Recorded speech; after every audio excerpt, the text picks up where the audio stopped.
Hoje eu vou te ensinar rapidamente em como você vai diferenciar e identificar as principais lesões em um TCE. Vamos lembrar rapidamente as principais camadas que compõem o nosso neurocrânio. Mais externamente, nós temos a nossa pele, é seguida então pela aponeurose, e abaixo da aponeurose nós temos o periósteo. Entre a aponeurose e o periósteo, nós temos o espaço subgaleal. Abaixo do periósteo, nós temos o nosso osso, propriamente dito, que é seguido então pelas nossas meninges. Abaixo do osso, nós temos então a primeira meninge, que é a dura mater, que está firmemente ligada ao nosso osso. Abaixo da dura mater, nós temos a nossa aracnoide, e por fim, nós temos a nossa pia mater, que é uma meninge que está intimamente ligada ao nosso encéfalo. Entre a dura mater e o nosso osso, nós temos o espaço virtual, chamado de epidural.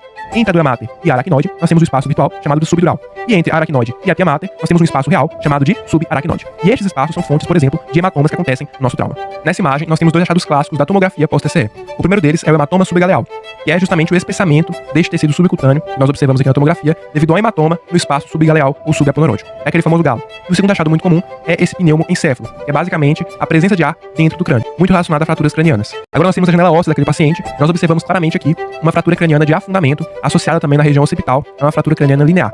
Nós temos que tomar muito cuidado para não confundir as fraturas cranianas com as fraturas cranianas anatômicas. O próximo achado clássico no TCE é o hematoma epidural. Ele é caracterizado por um sangramento no espaço epidural, geralmente associado a uma laceração da artéria meningia média.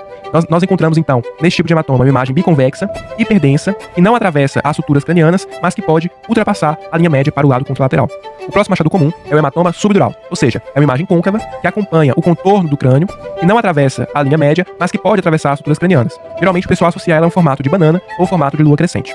Geralmente esse tipo de hematoma está relacionado à lesão das veias pontes no espaço subdural do paciente. Um ponto importante do hematoma subdural é nós diferenciarmos se ele é um hematoma agudo ou crônico. No hematoma agudo, como é o caso da primeira imagem, nós temos então uma coloração mais hiperdensa, uma coloração mais branca. Já no hematoma subdural crônico, que é o caso da segunda imagem, nós temos então uma coloração mais hipodensa, ou seja, mais escurecida. Para não ter erro, nós conseguimos nessa imagem visualizar muito bem a diferença de hematoma epidural para o hematoma subdural. O próximo achado clássico é a hemorragia subaracnoide. A hemorragia subaracnoide ela acontece entre a aracnoide e a pia mater e, portanto, ela acompanha os sulcos e giros cerebrais. Nós observamos na imagem, então, um infiltrado de sangue nesses sulcos cerebrais, de modo difuso, associado também aqui nós observamos um hematoma subdural à esquerda desse paciente. Nessa imagem nós temos um outro hematoma subaracnoide, nós observamos ele aqui bem discretamente penetrando nos giros e sulcos do paciente. Nós temos também as contusões cerebrais que ocorrem quando o cérebro se choca ao crânio, especialmente região de base de crânio, que é uma região mais tortuosa do nosso crânio.